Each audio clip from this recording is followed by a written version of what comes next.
Hello, hello, hello. How are you? Welcome to Beema's Crafty Corner. I am Beema, better known as Els, and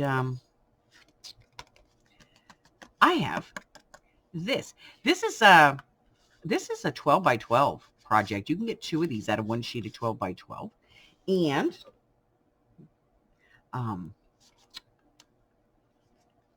it's great for single-sided cardstock. So you get a pocket here at the top, a pocket here, a pocket here. If you glue this down right, you can have a pocket here or a pocket there or another pocket up here. It's entirely up to you. But we're going to go ahead and do this today. Pretty easy peasy, and realistically, there's only one cut. Yep, that's it. So I'm going to get out some supplies, and I'll be right back. So what do we need for this? Piece of 4.5 by 12-inch cardstock.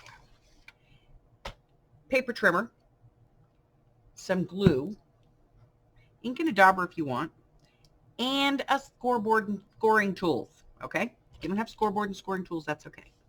So the first thing we're going to do is we're going to take this, make sure that it's 4.5 inches. It is. And then we're going to cut off 2 inches. Doesn't matter, either end, okay? 2 inches.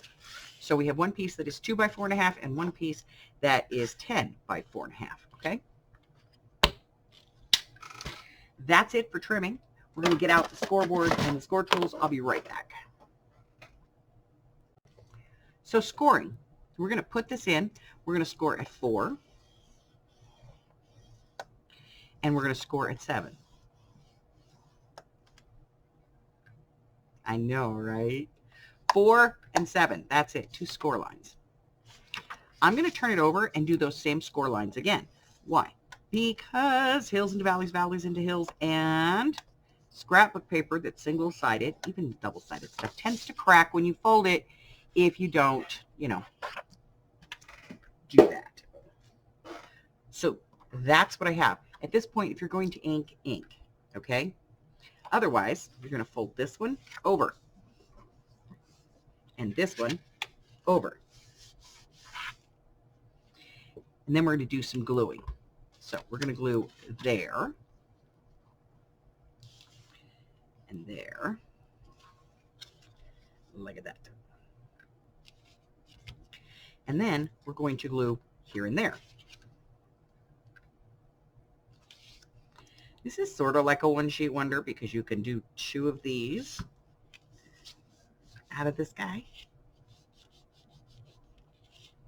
And then we're going to take that last piece, that extra piece, and we're just going to glue it right on there. So we're going to glue this on 3 sides.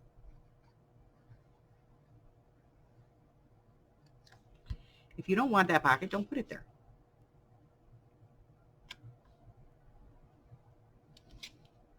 Now, I did specifically pick this piece of paper because of the white lines. That makes it easier to see. I'm going to go ahead and bring the camera down so we can all take a closer look here. So now we have one piece that is 4.5 inches tall, and it was 12 inches long. We cut 2 inches off the end. We scored it at 4 and 7, and then we just folded that like a Z fold. And now, and because of the way that I did this, this one now goes to the left. The other one will go to the right. It depends on how you want to do it. So now I have a top pocket up here. Let's see if I have something to put in there. We do. We have a top pocket here. That's 1, 2, and 3. So this one's only about 1.5 inches deep, but that pocket is a good 3 inches. And then this top pocket is about 4 inches. Okay? So good pockets on this one. That's it. That's it. It's that simple. Okay? So one piece of 4.5 by 12. And you want to score at 4 inches and 7 inches. Now, if you want it to fold the other way, fold it at 7 and 4. Score it at 7 and 4. And that'll make it go the other way. Okay, that's it. That's all I have for you today. So if you're new here and you haven't done so already, go ahead and hit the button and subscribe. Hang around. Why not, right? Let's see. What else? Don't forget to go down to the description box and click on the more. It's going to tell you everything that you want to know about my digital world and when you can catch me live, Patreon, all that stuff. It's all down there. Go down there. Cyber stalk me a little. I like it. Until the next time, stay well, my friends. Bye-bye.